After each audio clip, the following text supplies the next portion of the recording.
प्रभु यीशु मसीह के नाम में आपको अनुग्रह, शांति और आशीष मिले। कुछ जगह जहां समुद्र का पानी किनारे पे काफी गहरा होता है, तो वहां पर ऐसी जगहें बनाई जाती है लकड़ी की, जैसे मानो कि छोटा सा पुल समुद्र में जा रहा है, लेकिन वो पुल पूरा नहीं होता, बस थोड़ी दूरी तक होता है, 10 फीट 20 फीट, और फिर नीचे एकदम पानी होता है। तो लकड़ी का वो बना हुआ होता है, नीचे खंभे होते हैं जिसके द्वारा वो संभाला जाता है, सपोर्ट होता है। और वहाँ पे लोग आते हैं, घूमने आते हैं, बैठने आते हैं, कुछ मछली पकड़ने आते हैं, फैमिलीज आती है विशेषकर, कुछ मोटर बोट्स होती है, खाने पीने की जगहें होती है। ऐसे कई देशों में अरेंजमेंट्स उनकी सरकार करती है। और ऐसे ही एक परिवार ऐसी एक समुद्र के किनारे मछली पकड़ने के लिए आया था, मतलब एक समय बिताने के लिए, फैमिली टाइम। तो पिताजी फिशिंग कर रहे थे, 2 बच्चे थे। एक बेटा, बड़ा बेटा 12 साल का था और छोटा बेटा 3 साल का था। और पिताजी मछली पकड़ते पकड़ते और भी जो लोग अपने अपने स्विमिंग एक्टिविटीज़ या फिशिंग एक्टिविटीज़ में इन्वॉल्व थे उनको ऑब्जर्व कर रहे थे। और बड़ा भाई छोटे भाई का ध्यान रख रहा था। किसी कारणवश बड़े भाई का ध्यान भटका, तो जो छोटा था 3 वर्षीय, उसने सोचा चलो मैं देखता हूँ पानी कितना गहरा है। और पानी वहाँ शुरुआत में ही करीब 6 फुट गहरा था, 5 से 6 फुट। तो उस 3 साल के बच्चे ने अंदर छलांग मारी और उसको एहसास नहीं था, वो एकदम नीचे डूबा। और बड़े भाई को पता चला, उसने एकदम आवाज दी पिताजी को, और उसके डैडी ने एकदम डाइव मारी पानी में, और उसको मिला नहीं, एकदम जाते ही नहीं मिला क्योंकि समुद्र था। और फिर उसने अंडर वाटर थोड़ा सा तैर के देखा कि एक खंबे के साथ जहाँ पर 4 से 5 फीट ऊपर से नीचे ज़मीन थी, मतलब समुद्र के सरफेस से नीचे ज़मीन 4 से 5 फीट थी, वहाँ पे खंबा अटैच था, गड़ा हुआ था। तो जो उसका बच्चा था उस खंबे को पकड़कर वहीं खड़ा था, सांस रोककर। तो पिताजी ने देखा एकदम, और स्विम करके आया वहाँ पे, उसके हाथ छुड़ाए खंबे से, और फिर दोनों पानी के ऊपर चले गए और बाहर निकले। और तब उसको जब बच्चे को बाहर लाया पिताजी, उसने पूछा कि क्या कर रहा था तू, खंबे को पकड़ के क्यों इंतजार कर रहा था? तो उसने कहा डैडी मैं आपके लिए वेट कर रहा था, यानी मैं डूब गया था, मुझे मालूम था आप आएंगे। तो ये उसका उत्तर था कि डैडी मैं आपके लिए वेट कर रहा था। यानी उसको मालूम था पिताजी आएगा, बस इसको ये था कि मैं कहीं बह ना जाऊं, तो वो खंबे को पकड़ के इंतजार कर रहा था। और ये एक बहुत बड़ा सत्य हमारे सामने लाता है कि प्रभु यीशु मसीह के इस जगत में आने से पहले कई लोग थे जो उसका इंतजार कर रहे थे। वो 3 साल का बच्चा जो था, बिली, उसका नाम बिली था, वो उस खंबे के आधार पर इंतजार कर रहा था, उसको पकड़ के रखा था कि डैडी आएंगे। वैसे ही कई ऐसे लोग थे जो एक आशा के खंबे को थामे हुए थे कि इस जगत में बचाने वाला मसीहा आएगा। वैसे तो हम मसीहा शब्द आम सुनते हैं, किसानों का मसीहा या मजदूरों का मसीहा, लेकिन ये मसीहा वर्ड वो नहीं था। इसका अर्थ था अभिषिक्त।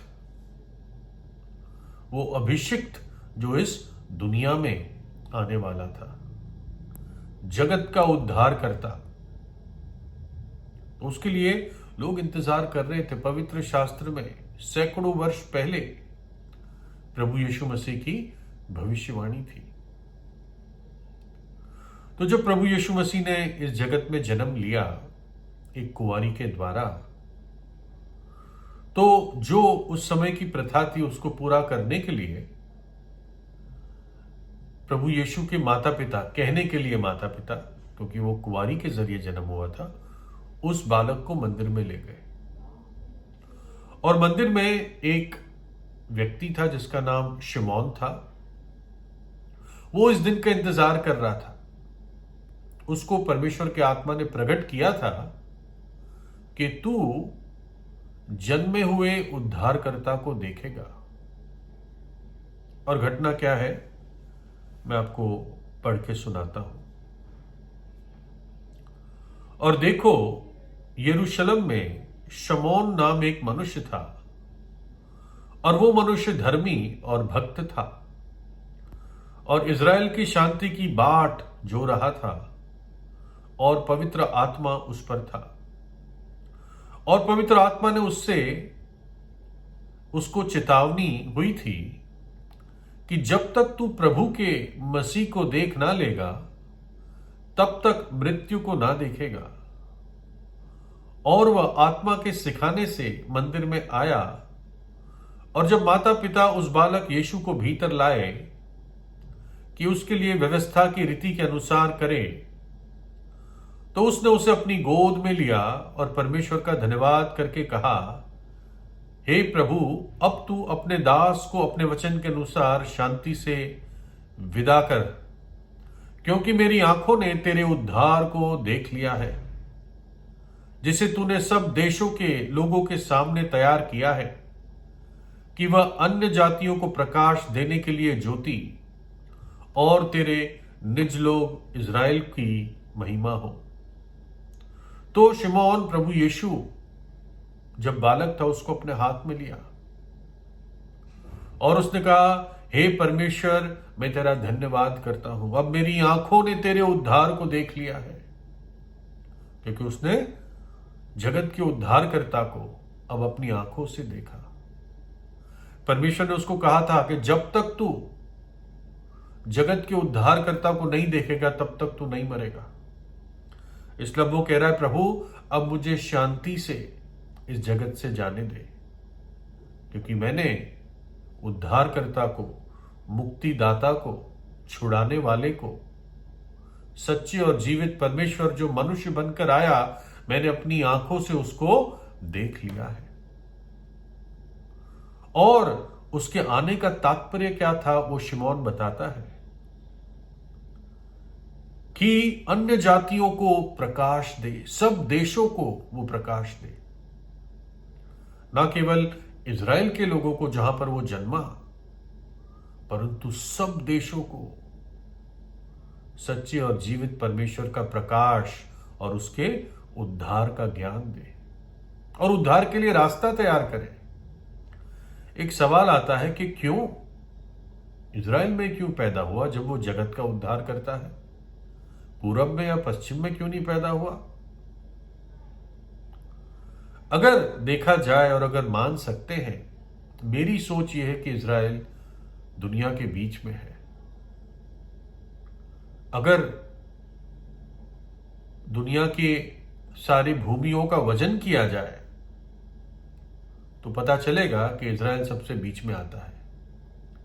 आपको शायद ताज्जुब भी होगा कि एक समय ऐसा भी था कि जब दुनिया का नक्शा, जो भी ज्ञान था उस समय जो बनाया जाता था, उसमें इज़राइल ही सेंटर पे होता था। एक जगह एशिया, दूसरी जगह यूरोप और तीसरी जगह अफ्रीका। करीब करीब 120 डिग्री के फासले में ये तीनों दिखाए गए हैं। तो इसलिए प्रभु यीशु मसीह जगत का उद्धार करता इज़राइल में जन्मा, ताकि सब देशों में रोशनी पहुंचे। जब कोई रोशनी बीच में रखी जाती है तो बराबर रीति से सब जगह फैलती है।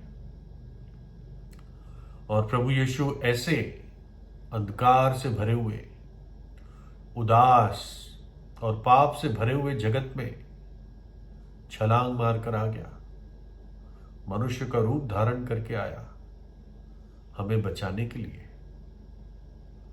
है ना। वो बिली जो बच्चा था उसको मालूम था कि मेरा डैडी आएगा कूद कर। और वैसे कुछ लोगों को मालूम था कि मसीहा आएगा, वो इंतजार कर रहे थे शमौन की तरह। वो जानते थे अंधकार है, और अगर मसीहा नहीं आया तो हम अंधकार में खो जाएंगे, नाश हो जाएंगे।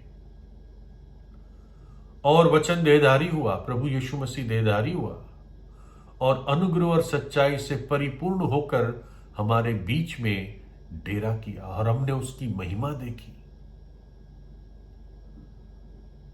उसका शिष्य कहता है, हमने उसकी महिमा देखी, परमेश्वर की महिमा हमने उसमें देखी।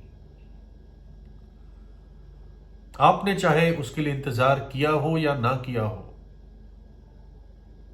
हमें तो उसका ज्ञान नहीं था, हम तो बहुत दूर थे लोग, लेकिन फिर भी वो हमें बचाने के लिए आया।